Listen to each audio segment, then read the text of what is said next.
For Barcelona fans, they just seem to go from one crisis to another. This, of course, their worst start to a season in 29 years. The front page of Mundo Deportivo summing up quite nicely. Emergencia because of the injuries to Sergio Roberto and Gerrard Piqué. They are out for a long time as we welcome in Sid Lowe to the show. Sid, this isn't just us blowing this up. This is real problems, isn't it, for Barcelona at the moment? Yeah, absolutely it is. I mean, the one thing I should probably throw in at the very start is to say that the last time Barcelona had a start this bad, they did actually go on and win the league. But I suspect that's not going to happen now. They're already 9 points behind Atletico Madrid.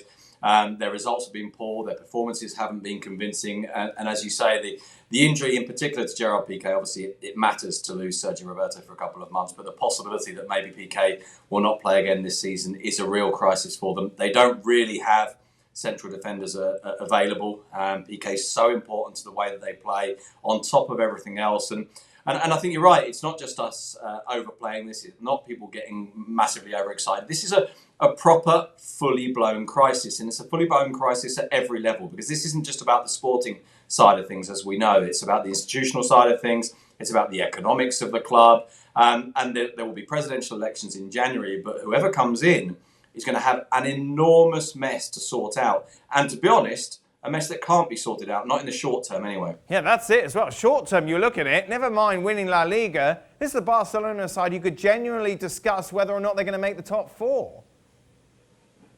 I think that's entirely legitimate. I completely agree with you. I mean, look, on the face of it, that's a knee-jerk reaction. But if you look at the top four places in La Liga, well, you would say Atletico Madrid, Real Madrid, Real Sociedad, Villarreal, all of those are convincing more than Barcelona at the moment. Now, of course, the season's very long and there's a lot of games to be played, a lot of points still to be won. But if this Barcelona side is in a position at the moment of implosion, of disintegration, if on top of the problems they already had, which were already very significant, they start to lose key players, they've already lost Ansu Fati, they now lost Gerrard Piqué and Sergio Roberto, then yeah, there's a very strong possibility that if things get worse, they don't hit that absolutely minimum requirement, which would be qualification for next year's Champions League.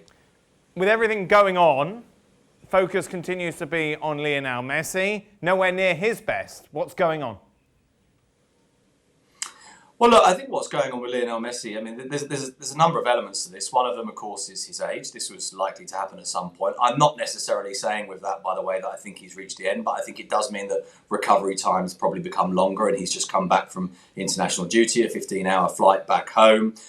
We know that he's played more games than he should have done. He's not travelling with the team to the Champions League game because he needs a rest, according to Koeman. Then, of course, there's the, if you like, the structure around him, which doesn't convince at the moment, which doesn't really seem to be helping him, even though in part, at least, it's supposed to be built for that very reason, to facilitate his play, because he's so important to the way that the then team plays around him.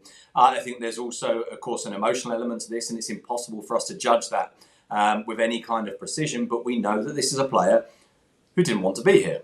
And I think at times, however competitive you are, however serious you are about your football, there are moments in which that will impact upon the way that you play. Now, that's not to say you're going to go out every game and not care. And I don't believe for a minute that Leo Messi is downing tools. But I do think there's a subconscious element to that, not of downing tools, but of not being either kind of fully engaged with it mentally or emotionally, of maybe not having that ability to kind of take you through the bad moments in games. I also, as I say, I think there's a structural element, which is I think he's getting crowded out much more. And the long and short of this is that there's a very significant problem, and Messi is part of that. Meanwhile, Sid, Real Madrid are favourites to win La Liga, to retain their title. It should be Atletico Madrid, shouldn't it?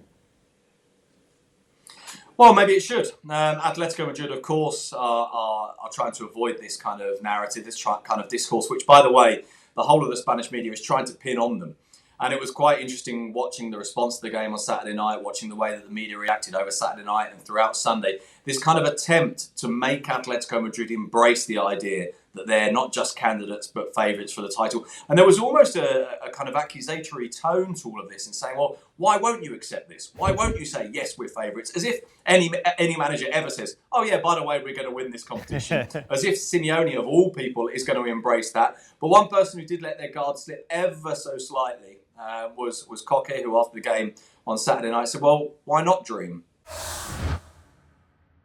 Well, thank you very much for watching ESPN on YouTube. For more sports highlights and analysis, be sure to download the ESPN app. And for live streaming, premium content, and let's not forget as well, ESPN FC 7 days a week. Subscribe to ESPN+.